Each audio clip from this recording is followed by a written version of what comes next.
அஸ்ஸலாமு அலைக்கும் வரஹ்மத்துல்லாஹி வபரகாத்துஹு. அன்பிற்குரிய சகோதர சகோதரிகளே, துஆக்களை மனனம் செய்வோம் என்கிற தலைப்பின் கீழ் பல்வேறு துஆக்களை தொடர்ச்சியாக பார்த்து வருகிறோம், மனனமிட்டும் வருகிறோம். அந்த துஆக்களை அன்றாடம் நம்முடைய வாழ்க்கையில் நாம் சொல்ல வேண்டிய இடங்களில் சொல்லுகிற போது தான் நம்முடைய வாழ்க்கையை அல்லாஹுவின் திருமறை வசனம் சொல்லி காட்டுகிறபடி வணக்கமாக நாம் நம்முடைய வாழ்க்கை முழுக்க நாம் படைக்கப்பட்டதனுடைய நோக்கத்தையே இறைவன் அப்படி சொல்லி காட்டுகிற போது மிக இலகுவான முறையில் நாம் செய்கிற எல்லா சாதாரணமான விஷயங்களையும் கூட வணக்கமாக ஆக்குகிற ஒரு சூழலை உருவாக்கி கொள்ள முடியும் என்கிற அடிப்படையில் இந்த நிகழ்ச்சி தொடர்ச்சியாக பல்வேறு துஆக்களை நாம் பார்த்து வருகிறோம். அந்த அடிப்படையில் இன்றைக்கு திருமறை வசனங்களும் நபிமொழிகளும் நமக்கு சொல்லித்தருகிற சில பிரார்த்தனைகளை நாம் பார்க்க இருக்கிறோம். முதல்ல அதில் நாம் பார்க்க வேண்டிய பிரார்த்தனையில் அல்லாஹ்வுடைய தூதர் ஸல்லல்லாஹு அலைஹி வஸல்லம் அவர்கள் இந்த மன வாழ்க்கைக்குள் ஒருவர் வந்த பிறகு தன்னுடைய நிலை குறித்தும் தன்னுடைய குடும்பத்தார்கள் மற்றும் நம்முடைய சந்ததியினுடைய நிலை குறித்தும் ஒருவர் சிந்திக்க தொடங்க வேண்டும் என்கிற அடிப்படையை அல்லாஹ்வுடைய தூதர் நமக்கு சொல்லித் தருகிறார்கள். இதை எந்த அளவிற்கு திருமறை வசனங்கள் நமக்கு சொல்லித் தருகிறது என்று நாம் பார்க்கிற போது அல்லாஹ் நமக்கு சொல்லித் தருகிறான், யா அய்யுஹல்லதீன ஆமனு, நம்பிக்கை கொண்டவர்களே, கு அன்ஃபுஸக்கும் வஅஹ்லீக்கும் நாரா, உங்களையும் உங்கள் குடும்பத்தார்களையும் அந்த நரக நெருப்பிலிருந்து காப்பாற்றிக் கொள்ளுங்கள். வக்கூது ஹன்னாஸ் வல் ஹிஜாரா, அதனுடைய எரிபொருட்கள் கற்களும் அந்த மனிதர்களும் தான் என்று சொல்லிவிட்டு, அலைஹா மலாய்க்கத்துன் கிலால் வசிதாத், அதில் கடுமையும் போர்க்குணமும் கொண்டிருக்கிற வானவர்கள் காவல் காக்கிறார்கள். லா யஸூனல்லாஹ மா அமரஹும் வ யஃஅலூன மா யுமரூன், அதில் அவர்கள் அந்த வானவர்கள் இறைவனுடைய கட்டளைகளை அப்படியே செயல்படுத்தக்கூடியவர்கள், இறைவனுக்கு மாறு செய்யாதவர்கள் என்று இறைவன் சொல்லி காட்டுகிற போது, அப்போ ஒவ்வொரு கட்டத்திலையும் இந்த குடும்ப திருமணம் மூலமாக அந்த குடும்ப வாழ்க்கைக்குள் நாம் வருகிற அந்த நேரத்தில் நம்முடைய மனைவி பிள்ளைகளுடைய மறுமை வாழ்க்கை குறித்து நாம் யோசிக்க தொடங்கணும். அதற்கான பிரார்த்தனைகளை மார்க்கம் நமக்கு சொல்லித் தருவதை பார்க்கிறோம். இப்போ ஒவ்வொருவரும் இல்லறத்தில் ஈடுபடுகிற போதும் கூட, ஒரு தாம்பத்தியத்தில் ஈடுபடுகிற போதும் கூட தன்னுடைய குடும்பத்தார்கள் தன்னுடைய சந்ததி குறித்த புரிதலை அவர் அந்த பிரார்த்தனை மூலமாக இறைவனிடத்தில் முன்வைக்க வேண்டும் என்பதை நபிகள் நாயகம் ஸல்லல்லாஹு அலைஹி வஸல்லம் அவர்கள் சொல்லி காட்டுவதை சஹீஹ் புகாரில் இடம்பெறுகிற பல இலக்கங்களை பதிவு செய்யப்பட்ட அந்த செய்தியில் நாம் பார்க்கிறோம். அதில் நபிகள் நாயகம் ஸல்லல்லாஹு அலைஹி வஸல்லம் அவங்க சொல்லித்தரக்கூடிய விஷயம் என்னன்னா, உடலுறவில் இல்லறத்தில் ஈடுபடுகிற போதே சில வார்த்தைகளை அந்த தம்பதியினர் சொல்லிக்கொள்ள வேண்டும் என்கிற அந்த முக்கியமான வார்த்தைகளை நபிகள் நாயகம் ஸல்லல்லாஹு அலைஹி வஸல்லம் அவங்க சொல்லித் தர்றாங்க. ரொம்ப இலகுவான வார்த்தைகள் தான். அந்த கட்டத்திலிருந்தே நாம் நம்முடைய பிள்ளைகளுடைய மார்க்கப்பற்று, அவர்களுடைய மறுமை வெற்றி, சைத்தானிடமிருந்து அவர்கள் பாதுகாக்கப்பட வேண்டும் என்கிற அக்கறை வெளிப்பட வேண்டும் என்பதை மார்க்கம் நமக்கு வழிகாட்டுகிறது. ஏன்னா இன்றைக்கு இந்த பிள்ளைகள் இன்றைக்கு சீரழிந்து போவதற்கு அடிப்படை காரணமாக, பொறுப்பாளர்களாக மார்க்கம் நமக்கு பெற்றோர்களைத்தான் முன்னிறுத்துகிறது. இன்னைக்கு ஒரு சமுதாயம் சீர்கேட்டு போகிறது என்றால் அதன் இளைய தலைமுறைகள் தான் அதில் முதன்மையாக இருக்கிறார்கள், அவர்கள்தான் அதனுடைய அடிப்படையாக இருக்கிறார்கள் என்பது மறுக்க முடியாத உண்மை என்கிற போது, அப்போ வளரும் பொழுதே அந்த குழந்தைக்காக அவர்கள் இணைகிற போதே இந்த பிரார்த்தனையோடு தான் தங்களுடைய வாழ்க்கையை தொடங்க வேண்டும் என்ற வழிகாட்டுதலை மார்க்கம் வழங்குகிறது. அந்த பிரார்த்தனைகளுடைய அந்த வாசகங்களை நாம் பார்ப்போம். பிஸ்மில்லாஹி அல்லாஹும்ம ஜென்னிபுன ஷைத்தான வ ஜென்னிபி ஷைத்தான மா ரஸக்தனா. பிஸ்மில்லாஹி, இறைவா உன் பெயரால், அல்லாஹும்ம இறைவா, ஜென்னிபுன ஷைத்தான, எங்களை விட்டு ஷைத்தானை விலக்கி வைப்பாயாக, வ ஜென்னிபி ஷைத்தான மா ரஸக்தனா, எங்களுக்கு வழங்க இருக்கிற குழந்தைகளை விட்டு, குழந்தை செல்வத்திடமிருந்து இந்த ஷைத்தானை விலக்கி வைப்பாயாக என்று இருவர் சம்பந்தமாகவும் கேட்கிற ஒரு அற்புதமான பிரார்த்தனை.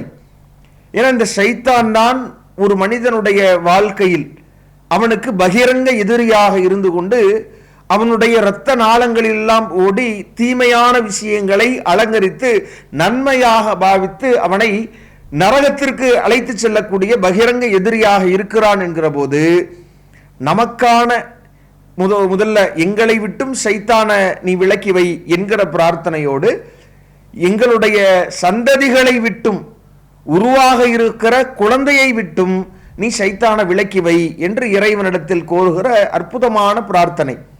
திரும்ப நாம சொல்றோம், பிஸ்மில்லாஹி அல்லாஹும்ம ஜென்னிபின சைத்தான வ ஜென்னிபி சைத்தான மா ரஸக்தனா என்கிற இந்த வார்த்தைகளை நாம சொல்லிக் கொள்ளணும். தாம்பத்தியத்தில் ஈடுபடுகிற போது, இல்லற வாழ்க்கையில நாம் ஈடுபடுகிற போது இந்த வார்த்தைகளை சொல்லி நாம ஈடுபடுகிற போது சைத்தானிடமிருந்து நாமும் நம்முடைய சந்ததிகளும் பாதுகாக்கப்படலாம் என்பதை அல்லாஹ்வின் தூதர் ஸல்லல்லாஹு அலைஹி வஸல்லம் அவங்க சொல்லித் தருகிறாங்க. அதே மாதிரி இது ஒவ்வொரு கட்டத்திலையும் இறைவனிடத்தில் நாம் இந்த கோரிக்கைகளை வைத்துக் கொண்டே இருக்கணும். திருமறை குர்ஆன் நமக்கு சொல்லித் தருவதை பாருங்க.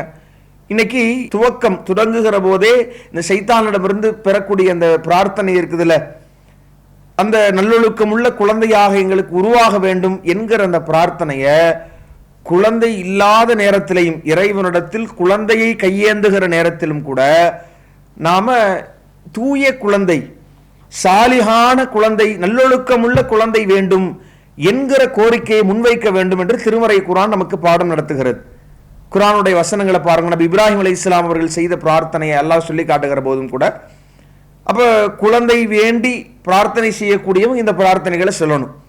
எப்படி நாம இல்லற வாழ்க்கையில் ஈடுபடுகிற போது, தாம்பத்தியத்தில் இருக்கிற போது இந்த வார்த்தைகளை சொல்றோமோ, குழந்தைகள் நமக்கு இப்போ நாளாகியும் குழந்தை இல்லை என்கிற மாதிரியான சூழ்நிலையில் இருக்கிற போது அல்லாஹ் மட்டும்தான் குழந்தையை தருகிற ஒரு அதிகாரம் படைத்தவன் என்கிற நம்பிக்கையில இறைவனிடத்தில் நாம் மனம் தளராமல் கேட்கணும். அந்த வாசகத்தை திருமறை குர்ஆன்ல பார்க்கிறோம். ரப்பி ஹபுலி மினஸ்ஸாலிஹீன், ரப்பி ஹபுலி மினஸ்ஸாலிஹீன், ரப்பி ஹபுலி மினஸ்ஸாலிஹீன் என்கிற அந்த வார்த்தைகளை அல்லாஹ்வுடைய தூதர் சொல்லித் தர்றாங்க. ரப்பி இறைவா, ஹபுலி எனக்கு தருவாயாக, மினஸ்ஸாலிஹீன் நல்லொழுக்கம் உள்ள பிள்ளையை, வாரிசை எனக்கு தருவாயாக என்று இறைவனிடத்தில் கேட்கிற அற்புதமான பிரார்த்தனை.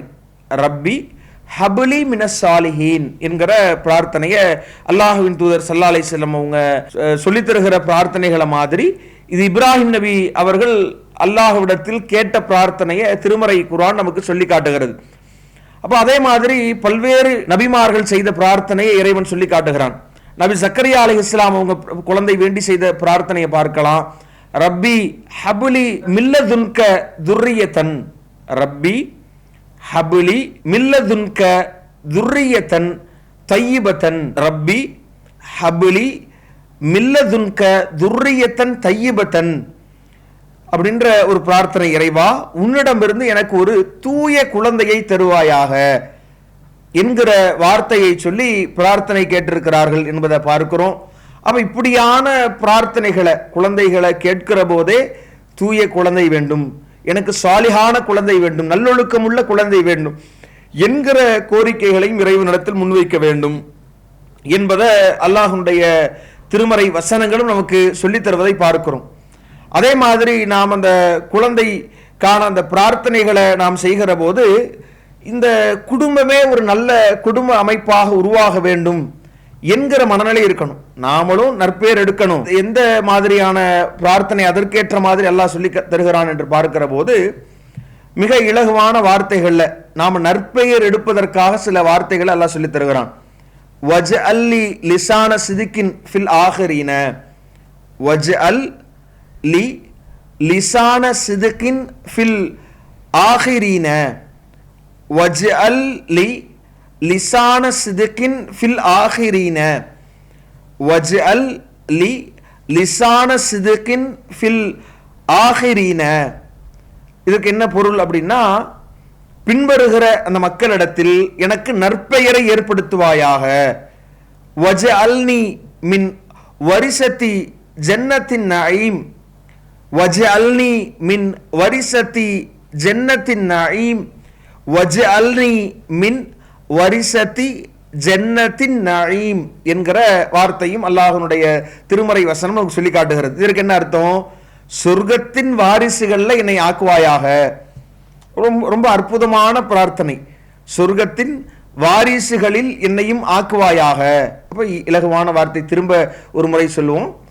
வஜ்அல்லி லிசான சிதுக்கின் ஃபில் ஆஹிரீன, வஜ்அல்லி லிசான சிதுக்கின் ஃபில் ஆஹிரீன, பின்வரும் மக்களிடத்தில் எனக்கு நற்பெயரை ஏற்படுத்துவாயாக. வஜ்அல்னி மின் வரசதி ஜன்னத்தின் நஈம், வஜ்அல்னி மின் வரசதி ஜன்னத்தின் நஈம், சொர்க்கத்தின் வாரிசுகளில் என்னை ஆக்குவாயாக. இன்பமான அந்த சொர்க்கத்தின் வாரிசுகளில் என்னை ஆக்குவாயாக என்கிற இந்த வாசகங்களை அல்லாஹ்வுடைய திருமறை வசனம் சொல்லி காட்டுகிறது. அப்ப நற்பெயர் எடுப்பதற்காக வேண்டி அல்லாஹ் சொல்லி தருகிற வாசகங்கள் என்ன? வஜ்அல்லி லிசான சிதுக்கின் ஃபில் ஆஹிரீன, வஜ்அல்னி மின் வரசத்தி ஜன்னத்தின் நஈம், வஜ்அல்லி லிசான சிதுக்கின் ஃபில் ஆஹிரீன, வஜ்அல்னி மின் வரசத்தி ஜன்னத்தின் நஈம் என்கிற இந்த வாசகங்களை அல்லாஹ்வுடைய திருமறை வசனங்கள் நமக்கு சொல்லி காட்டுகிறது. அப்ப இந்த வார்த்தைகளையும் நாம பிற்காலத்தில் நற்பெயர் எடுக்கக்கூடியவர்களாக இருக்கணும். வருங்காலத்தில் இருக்கக்கூடியவர்கள் நமக்கான பிரார்த்தனைகளை முன்வைக்கக்கூடிய அளவிற்கு நாம சொர்க்கவாசிகளில் ஒருவராக நாம இறைவனால் அங்கீகரிக்கப்படுகிற அளவில் நம்முடைய வாழ்க்கை அமைக்கப்பட வேண்டும். அந்த சொர்க்கத்தினுடைய வாரிசுகளில் நம்மை இறைவன் ஆக்க வேண்டும் என்கிற முனைப்போடு இந்த வார்த்தைகளையும் அல்லாஹ்வுடைய திருமறை வசனங்கள் நமக்கு சொல்லி காட்டுவதை பார்க்கிறோம். இதை நபி இப்ராஹிம் அலைஹிஸ்ஸலாம் அவங்க கேட்ட பிரார்த்தனையாக நாம் பார்க்கிறோம். அதே மாதிரி குடும்பமாகவே நற்குடும்பமாக அமைவதற்கான பிரார்த்தனையும் நமக்கு சொல்லித்தரப்பட்டிருக்கிறது. ரப்பனா ஹபலனா மின் அஸ்வாஜினா, இது அர் ரஹ்மானுடைய அடியார்கள் கேட்கிற பிரார்த்தனையாக திருமறை குர்ஆன் நமக்கு சொல்லி காட்டுகிறது. ரப்பனா எங்கள் இறைவா, ஹபலனா மின் அஸ்வாஜினா வ துர்ரியத்தினா, ரப்பனா ஹபலனா மின் அஸ்வாஜினா வ துர்ரியாத்தினா குர்ரத அயுனின் வஜஅல்னா லில் முத்தகீன இமாமா. ரப்பனா ஹபலனா மின் அஸ்வாஜினா வ துர்ரியாத்தினா குர்ரத அயுனின் வஜஅல்னா லில் முத்தகீன இமாமா. ரப்பனா ஹபலனா மின் அஸ்வாஜினா வ துர்ரியாத்தினா குர்ரத அயுனின் வஜஅல்னா லில் முத்தகீன இமாமா. இதுக்கு என்ன பொருள்? ரப்பனா ஹபலனா எங்கள் இறைவா, எங்களுடைய அஸ்வாஜினா எங்கள் வாழ்க்கை துறைகளில் இருந்தும், வ துர்ரியாத்தினா எங்களுடைய மக்களில் இருந்தும் எங்களுக்கு குர்ரத அயுனின் எங்களுக்கு கண் குளிர்ச்சியை நீ ஏற்படுத்துவாயாக.